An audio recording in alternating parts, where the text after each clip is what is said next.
ጤና ይስጥልን የተወደዳችሁ የቦርከና ሚዲያ ቤተሰቦቻችን ቦርከና በዛሬው ዕለት በአንድ ወቅታዊ ሀገራዊ አጀንዳ ላይ አንድ ፕሮግራም አዘጋጅቶ ወደ እናንተ ይዞ ቀርቧል።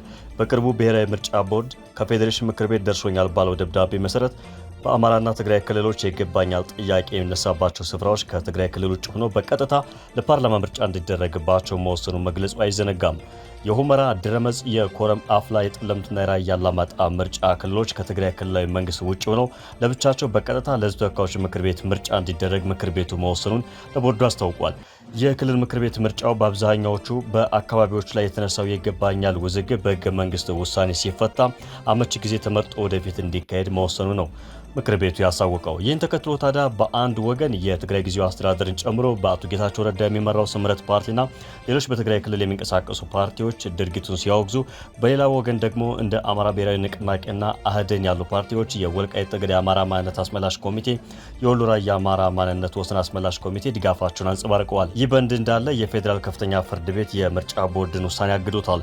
ይህ መነሻ በማድረግ ታዲያ ቦርከና የወሎ ራያ አማራ ማንነትና ወሰን አስመላሽ ኮሚቴ ሰብሳቢ አቶ ኃይሉ አበራ ጋር ቆይታ አድርጓል። የኮሚቴው ሰብሳቢ ከቦርከና ጋር በነበራቸው ቆይታ ስለ ፌዴሬሽን ምክር ቤት ውሳኔና የምርጫ ቦርድ እርምጃ፣ ይህን ተከትሎ እና አቶ ጌታቸው ረዳ ስላቀረቡት አቤቱታና የፍርድ ቤት የእግድ ውሳኔ፣ በአካባቢው ስላለው አሁናዊ ሁኔታና ዘላቂ መፍትሄ ለቀረበላቸው ጥያቄ ሰፊ ምላሽና ማብራሪያ ሰጥተዋል። እንድትከታተሉት እንጋብዛችኋለን። አብራችሁን ቆዩ። እንደ አጠቃላይ ሰሞኑን እንግዲህ መነጋገሪያ የነበረ ነው ከሁለቱም ወገን በሀገር አቀፍ ደረጃም እስከ ፌዴራል እንትን የተደረስ ነውና እንደው እንዳጠቃላይ ውሳኔው እንዴት አገኙት በሚለው ብንጀምር ደስ ይለኛል። ያው ውሳኔው አማራጭ ከማጥፋት አንጻር የተቀበልነው ነው። ያው በፌዴራል ደረጃ ለሕዝብ ተወካዮች ምክር ቤት ከትግራይም ከአማራም ውጭ ሆኖ ምርጫ መካሄድ አለበት የሚለውን ውሳኔ ስንቀበል ለሰላም ካለን ዝግጁነት አንጻር እንጂ ከኛ መብትና ፍላጎት አንጻር አይደለም የተቀበልነው። ምክንያቱም እኛ መነሻችን እኛ ራያነን፣ ወሎየነን፣ አማራነን ብለን ነው። ይሄን ደግሞ በህጋዊ መንገድ ለራሱ ለትግራይ ክልል ምክር ቤትም 2011 ላይ 27500 የህዝብ ድምጽ ፔቲሽን ያስፈረምነው አስገብተናል። በዚህ መሰረት ጥያቄውን አቅርበን ለጥያቄው መልስ ከመስጠት ይልቅ አፈና፣ ግድያና ማሳደድ ነው የነበረው። ያው የህገ መንግስቱን አንቀጽ 47 አካባቢ ያለውን መነሻ በማድረግ የይግባኝ ወይም የቅሬታ ማመልከቻ ለፌዴሬሽን ምክር ቤት አስገብተናል። ምክንያቱም የትግራይ ክልል ምክር ቤት ያስገባነውን ጥያቄ በህጋዊ መንገድ መልስ ሊሰጠን አልቻለም። የይርጋ ጊዜው እያለፈ ነው። 2 ዓመት አልፎታል። ስለዚህ የክልሉ ምክር ቤት መልስ መስጠት ካልቻለ ደግሞ የፌዴሬሽን ምክር ቤት ነው መልስ መስጠት መቻል አለበት። 2 ዓመት አልፎ 3ኛው ዓመት ላይ ነው ያስገባነው ለፌዴሬሽን ምክር ቤት ተጨማሪ የ35,000 በላይ የህዝብ ድምጽ አሰባስበን ማለት ነው። የፌዴሬሽን ምክር ቤት ደግሞ ጉዳዩን አይቶ መርምሮ የመጨረሻ ውሳኔውን አሳርፏል በሰዓቱ በጊዜው ማለት ነው። ከዚህ በኋላ የትግራይ ክልል መንግስትም ይሁን ምክር ቤት በራያ ጉዳይ አይመለከተውም። ኦልሬዲ ጉዳዩን አይቶ በሰዓቱ መፍትሄ መስጠት አልቻለም። ስለዚህ የፌዴሬሽን ምክር ቤት ጉዳዩን መርምሮና ከህግ አንጻር ፈትሾ የመጨረሻ ውሳኔ ይሰጣል የሚል እንትን ነበር የተቀመጠው። እንዲሁ ሲጓተት ውሳኔም ሳይሰጥበት 2015 መጨረሻ ላይ ያው ህዝበ ውሳኔ ይካሄዳል የሚል በ2016 መስከረም ላይ ህዝበ ውሳኔ ይካሄዳል የሚል ውሳኔ ተወሰነ። ተፈናቃይ ይገባል አሉ። ኦልሬዲ እኛ ቀድሞ ነው ተፈናቃይ የገባው። የነበረው አስተዳደር ፈርሶ የጋራ በህዝቡ በቀጥታ ጊዜያዊ አስተዳደር ይመረጣል፣ በጀት ይለቀቃል። ከዛ በኋላ በህዝብ ውሳኔ ወደ አማራ ወይም ወደ ትግራይ ተብሎ ይወሰናል የሚል ነበር 2016 ላይ የነበረው። ታህሳስ ላይ ይሄ ሁሉ ይጠናቀቃል ተብሎ ነው የነበረው። በትግራይ በኩል በጊዜው አቶ ጌታቸው ስላልተቀበሉት የተለያየ ምክንያት በማቅረብ የህዝብ ውክልና የለኝም ይሄን ለማድረግ አልችልም እያሉ የተለያየ ምክንያት በማቅረብ እያጓተቱት ቆዩና መጨረሻ ላይ በኃይል በወረራ አካባቢውን ተቆጣጠሩ። ሰኔ ላይ የፌዴራል መንግስት ያው በአካባቢ በኮማንድ ፖስት እንዲተዳደር ብሎ ያው ሪፐብሊካን ጋርድ አስገብቶ ነበር። ላለፉት ኦልሞስት 2 ዓመት ለሚሆን ጊዜ በዛ ስር ሆኖ ምንም አይነት መንግስታዊ ስራ አይሰራም። ያው የጤና አገልግሎትና ያው አገልግሎት ብቻ ነው እየሰጠ ያሉት። በሂደት ያው ምርጫ እናካሄዳለን ተብሎ ነበር የገባው። ያው የገባው ኃይልም ተልኮን ሳይፈጽም ምንም ነገር ሳያደርግ ያው አካባቢውን ጥሎ ወጣ። ወደ 2 ነው 3 አርሚ ሙሉ በሙሉ ወደ ራያ ቀጠና ገባና ህዝቡን ማፈን፣ ማሰር፣ ማሳደድ ነው የጀመረው። ይሄ ሁሉ ባለበት ሁኔታ ላይ አሁንም የመጨረሻ ማነው በፌዴሬሽን ምክር ቤት የተወሰነው ውሳኔ 2-3 ጊዜ ያልተተገበረውን አሁንም እሺ ብለን ተቀበል። እሺ ብለን የተቀበልነው ህዝባችን ተሰድቷል። ጥያቄያችን አሁን ከማንነት አልፎ የህልውና ጥያቄ ሆኗል። ስለዚህ አሁን ይሄን የመጣውን ድል መቀበል አለብን ከሚል እና ሰላምን ከመፈለግ አንፃር የተቀበልነው መሆኑ ነው ላረጋግጥልህ የምፈልገው። ይሄ ሲሆን ግን ምርጫው እንዴት ነው የሚካሄደው የሚለው ነገር ሲመጣ አንደኛ 6ኛው ሀገራዊ ምርጫ ላይ አልተሳተፍንም። አሁን 7ኛውም ሀገራዊ ምርጫ ላይ ካልተሳተፍን ትልቅ የህገ መንግስት ጥሰት ነው የሚሆነው። ህዝባችን የፖለቲካ፣ የኢኮኖሚ፣ የማህበራዊና የሌሎች ተጠቃሚነትን መብት ነው የሚነፍገው። በሀገሪቱ ፖለቲካ ውስጥ የራሱ ሚና እንዳይጫወት ነው የሚያግደው። ስለዚህ ይሄን ማመልከቻ ለፌዴሬሽን ምክር ቤትን ማስገባን፣ ለምርጫ ቦርድን ማስገባን እንደማንኛውም የኢትዮጵያ ወረዳዎች እኛም በ7ኛው ሀገራዊ ምርጫ ልንሳተፍ ይገባል ብለን ጥያቄ አስገባን። ያው የምርጫ ቦርድ ይሄ ስልጣን የኔ ስልጣን አይደለም፣ ከፌዴሬሽን ምክር ቤት ደብዳቤ አጽፏል። ፌዴሬሽን ምክር ቤትን ጻፈ ለምርጫ ቦርድ። ያን መሰረት አድርጎ በትግራይም በአማራም ክልል ሳይሆን በፌደራል ስር ሆኖ ለህዝብ ተወካዮች ምክር ቤት ብቻ እጩዎች ቀርበው ሊወዳደሩ ይችላሉ የሚል መብትን ሰጠ። ስለዚህ ይሄ ማለት የትግራይ ኃይሎችም ፖለቲካ ፓርቲዎችም መወዳደር ይችላሉ ማለት ነው። የአማራም ይችላል፣ ሌላውም ይችላል። ህዝቡ የሚፈልገውን ይምረጥ ማለት ነው። ግን ቀድሞ የተሸነፉት የነ አቶ ጌታቸው ቡድን ወይም ስብረትና ሌሎች የትግራይ ፖለቲከኞች ይህን ጉዳይ አልተቀበሉትም። አንዱ ጥያቄ እሱ ነበር። አቶ ኃይሉ እንግዲህ ያቀረቡትን አቤቱታ አይተውታል። ከዚህ ከፌዴሬሽን ባለፈ ያን የፌዴሬሽን ምክር ቤትን ብሎ ምርጫ ቦርድ ያሳለፈው ውሳኔ እንግዲህ ምርጫ ቦርድ አስፈጻሚ አካል መሆኑ ይታወቃል። ከፌዴሬሽን ምክር ቤት የሚመጣውን ትዕዛዝ የእነሱ ምረትና አቤቱታ እና ጊዜው አስተዳደሩ የሚያቀርበው ቅሬታ አለ። ሁለቱን እንዴት አገኙት የሚለውም አያይዘው ያብራሩልኝ። ቀድሞ መሸነፋቸውን ስላወቁ እና ህዝብ እንደማይመርጣቸውና ህዝባዊ ተቀባይነት እንደሌላቸው ሲረዱ የማምለጫ መንገድ ነው አሁን ክስ የከሰሱት። እንደውም የራያ ህዝብ እኮ ከመቼውም ጊዜ በላይ በየትኛውም የኢትዮጵያ መሬት ላይ ወይም ወረዳዎች ላይ ያልተፈጸሙ ግፎችና በደሎች ነው በሁሉም አቅጣጫ እየደረሰበት ያለ። ላለፉት 5-6 ዓመታት በጀት ደርሶት አያውቅም። ከበጀት ውጭ ነው ያለው። ትምህርት ቤቶች የጦር ካምፕ ሆነዋል። አቶ ጌታቸው ስለ እነዚህ ጉዳይ ምንም ያሉት ነገር የለም። ከ60 ሺህ በላይ ህፃናት ከትምህርት ገበታ ቀርተዋል። ትምህርት ቤቶች በሙሉ የጦር ካምፕ ሆነዋል። በየቀኑ ሰው ይታፈናል፣ ህፃናት ይደፈራሉ፣ ህዝብ ይሰደታል። አካባቢው ባድማ እየሆነ ነው ያለው። አንድም ቀን በዚህ ጉዳይ ላይ እንዲህ ነው ብለው ተናግረው አያውቁም። በጠራራ ፀሐይ ወንጀል ይፈጸማል፣ ጠያቂም ተጠያቂም የለም። ለዚህ ምንም ትንፍሽ ያሉት ነገር የለም። አሁን ላይ የህዝብ ተቆርቋሪ መስለው እንትኑ ትክክል አይደለም የሚል ያው ምርጫ ቦርድን ከሰዋል። ሲጀመር ምርጫ ቦርድ ይሄን ውሳኔ ሲወስን መነሻ አለው። መነሻው ደግሞ የፌዴሬሽን ምክር ቤት ነው። ስለዚህ ፍርድ ቤት የፌዴሬሽን ምክር ቤት ውሳኔን መጣት ወይም መቀልበስ አይችልም። ያው የሀገሪቱ የመጨረሻው ትልቁ ስልጣን ያለው በየትኛውም የጠቅላይ ፍርድ ቤት የሚሆን በየትኛውም ደረጃ ያለ የፍርድ ቤት ውሳኔ የፌዴሬሽን ምክር ቤትን ውሳኔ ሊጥስ አይችልም። ይሄ ህገ መንግስቱ ላይ ቁጭ ብሎ የተቀመጠ ነገር ነው። ሲጀመር ያው የትግራይ ኃይሎች ህግና ህገ መንግስትን የሚቀበሉት ለራሳቸው እስከጠቀመ ድረስ ብቻ ነው። ለራሳቸው የሚጠቅም ሆኖ ካላገኙት ግን ህግም ህገ መንግስትም ስርዓትም ብሎ አያውቁም። ሌላው ያው ክስ ማቅረባቸው እኔ እንደበጎ ነገር አድርጌ ወስጄዋለሁ። ቢያንስ ወደ ሰላማዊ ትግል እየተንደረደሩ መሆኑን ነው የምረዳው። ግን ይቀጥሉበታል ወይ ነው እንግዲህ በፍርድ ቤት ቢሆን በየትኛውም የመንግስት አካል ወይም የህግ አካል የሚወሰነው ውሳኔ ይቀበላሉ ወይ ነው? አይቀበሉም። በግል ደግሞ የእናቶ ጌታቸው መክሰስ ሌላ ፖለቲካዊ ትርፍ ስላለው ነው። አሁን ላይ ያው በህወሓትና በሌሎች ኃይሎች ተቀባይነትም ስለሌላቸው ትግራዋይነትን ትግራዋይ ነው የሚለውን ነገር ሌላው ማህበረሰብ እንዲቀበለው ለማድረግ ይሄን ማድረግ አለበት አቶ ጌታቸው።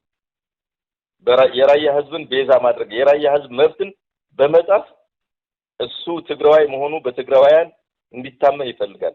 ለዚህ ያሰበው ይመስለኛል ይሄን ክስ የከሰሰው እንጂ ትክክለኛ የራያ ህዝብ ጥያቄ የራያን ህዝብ መብት ለማስጠበቅ ብሎም አይደለም። እንደኛ ደብረጽዮንም ይሁን ጌታቸው ሌሎች በትግራይ ፖለቲከኞች ዓለም አቀፍ ታዛቢዎች ይሁን ሌላ አካል ታዛቢዎች ባሉበት የራያ ህዝብ ፊት ቆመው ሐሳባቸውን ይግለጹና ህዝቡ ምን እንደሚላቸው ማየት ይቻላል።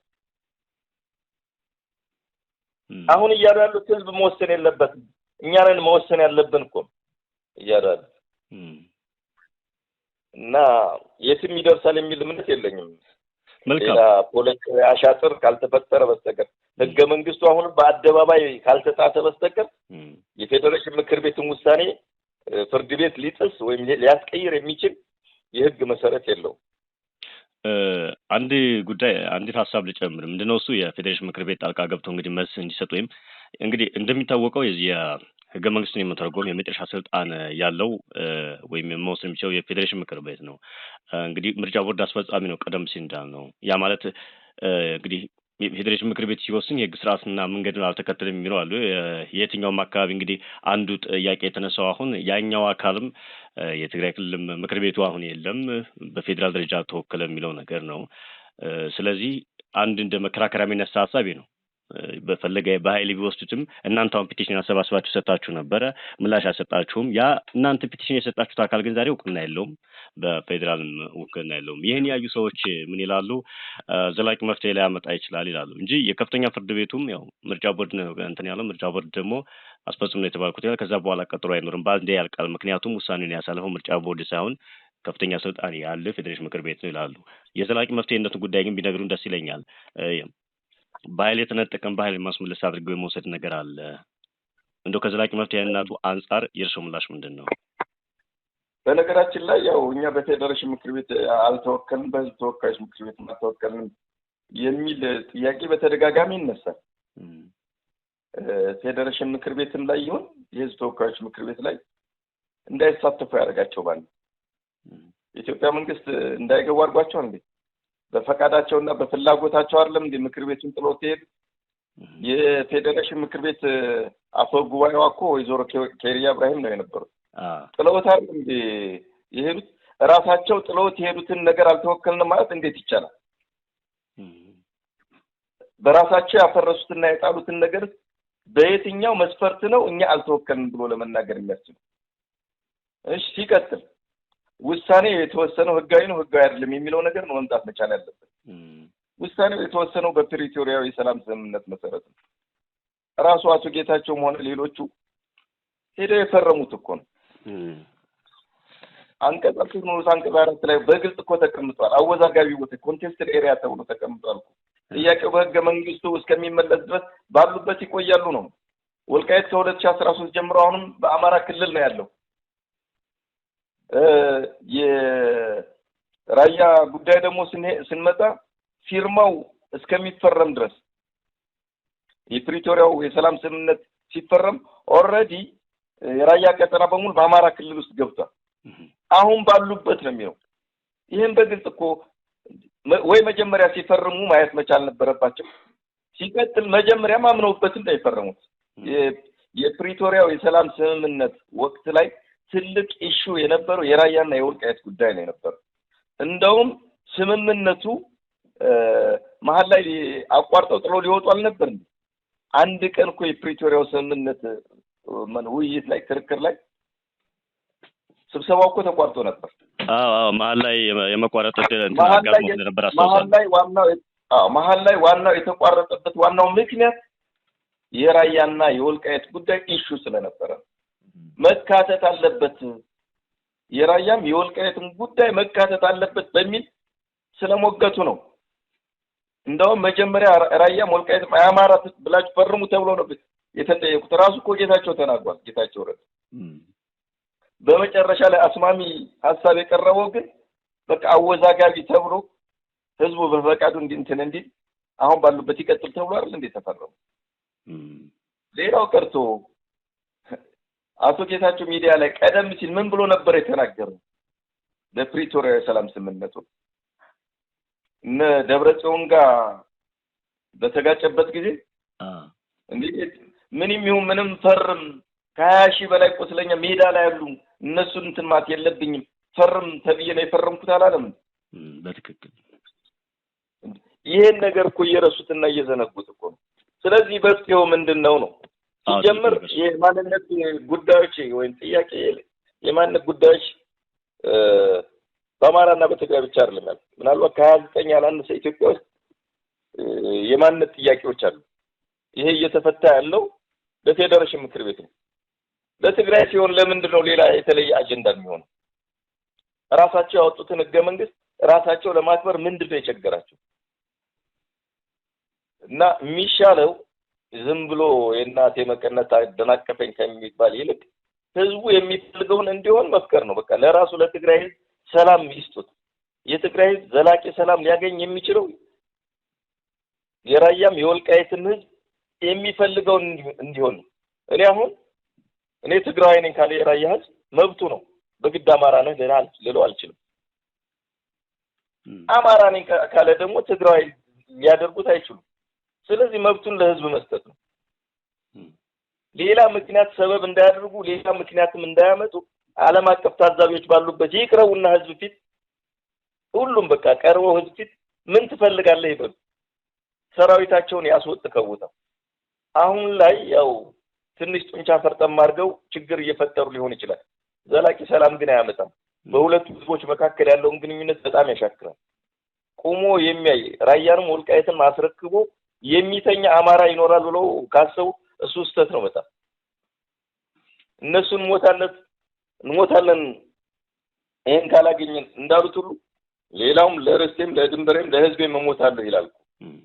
ስለዚህ የሚሻለው በኢትዮጵያ ማዕቀፍ ሆኖ ችግሩን በውይይትና በንግግር መፍታት፣ የህዝቡን ፍላጎት ማዳመጥ፣ ሲቀጥል ለዚህ ሁሉ ጣጣ ያበቃን ይሄን ህገ መንግስት በቀየር የምክክር ኮሚሽኑም ላይ ገብተው ሐሳባቸውን ይስጡ። በንግግርና በውይይት መፍታት ይቻላል። አንድ ህዝብ ነው። የለያዩትና የበታተኑት እነሱ ናቸው። በእኛ በኩል ግን አሁን ያለው ህገ መንግስት ስራ ላይ እስካለ ድረስ በትግራይ ክልል ሆኖ የመቀጠል የህዝብ ፍላጎት የለም፣ በጭራሽ የለም። አሁን ያለው ህገ መንግስት ተቀየሩ ለየት ያለ ሁሉም ህዝብ የተስማማበት ህገ መንግስት እስካላለ ድረስ ባለው ህገ መንግስት የምንቀጥል ከሆነ የኛ የህልውናም ጉዳይ ነው። ከትግራይ ክልል መውጣት የህልውና ጉዳይ አድርገን ነው የኢትዮጵያዊነት ጉዳይ አድርገን ነው የምንወስደው። ሁሉም የትግራይ ፖለቲከኞች ራያና ወልቃይትን ከያዙ ሀገረ ትግራይ ብሎ የመገንጠል ኢትዮጵያዊነትን አሽቀንጥሮ የመጣል አባዜ ነው ያላቸው። ስለዚህ የኛ ጥያቄ ተራ የማንነት ጥያቄ ሳይሆን የህልውናና የዜግነትን ጥያቄ ነው። በዚህ ልክ እንዲታይ እንፈልጋለን። አቶ ኃይሉ ከልብ አመሰግናለሁ። እግዚአብሔር ያክብርልኝ። ውድ ቤተሰቦቻችን የዛሬው ልዩ ቃለ ምልልስ ፕሮግራማችን በዚህ መልኩ ተጠናቋል። አብራችሁን ስለነበራችሁና ስለተከታተላችሁን እያመሰገን ሌሎች ወቅታዊ መረጃዎችን እንድትደርሷችሁ የቦርከና ዩቲዩብ ቻናል ሰብስክራይብ፣ ላይክ እና ሼር በማድረግ ቤተሰብ እንድትሆኑ እንጋብዛለን። ለሁላችሁ መልካም ጊዜ እንመኛለን።